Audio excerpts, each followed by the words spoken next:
E o que você pode passar para os nossos telespectadores sobre esses comportamentos e sobre o que de bom se pode aproveitar, por assim dizer? Legal. Sempre me fazem essa pergunta, sempre me perguntam assim, quais são as top 10 coisas para se abrir em 2021?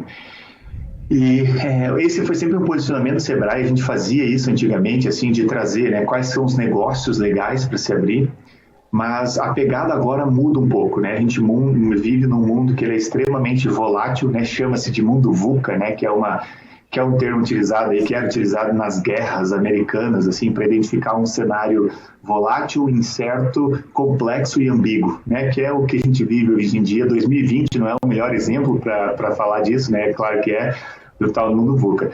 Então, o que a gente enxerga agora é que o papel do Sebrae é oferecer insumos para que o empreendedor consiga tomar decisões e saber se ele está no caminho certo.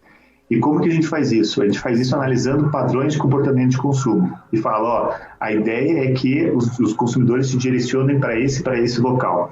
E para deixar mais palpável isso que eu estou dizendo, a gente pode utilizar alguns exemplos, né?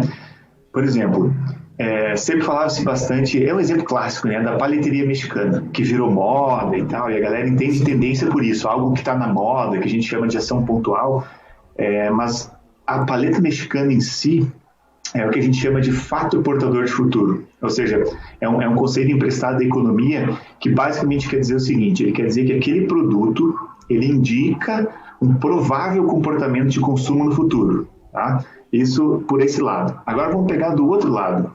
Por algum motivo, o carro do sonho aqui está passando em Curitiba, vocês devem estar ouvindo aí também. Mas enfim, por algum motivo, explodiram-se as vendas de suculentas durante a pandemia. Tá? A suculenta é também o que a gente chama de fato portador de futuro, porque ele é um produto que indica o que pode haver no futuro como consumo. Agora, a questão mesmo que fica e a pergunta que a gente quer responder não é o carro do sonho, é o carro da panela. Imagina se você esteja ouvindo aí, não? Tá tranquilo? Um pouquinho, mas tá baixinho. Um pouquinho alto, tá, vamos lá. Mas enfim, vamos voltar às suculentas. As suculentas, enfim, elas são que indicam um comportamento de consumo. E o que nós, como Sebrae, a gente devolve para o consumidor, ele é basicamente assim, o porquê que estão se consumindo suculentas, o que as pessoas buscam ao comprar suculentas, quais são as necessidades que elas buscam resolver. Por quê?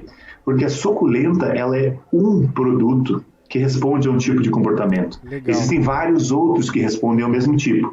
Então, quando se aposta, por exemplo, na paleteria mexicana para se responder a um determinado comportamento de consumo, pessoas mudam comportamentos, né? Então, na época que, agora deixando bem palpável, né? Paleteria mexicana, como fato portador de futuro, ela responde a um comportamento que especialistas chamam de tempo de sobremesa, né? A gente geralmente ia no restaurante, né, almoçar lá sábado ou domingo, e a gente consumia a sobremesa do restaurante.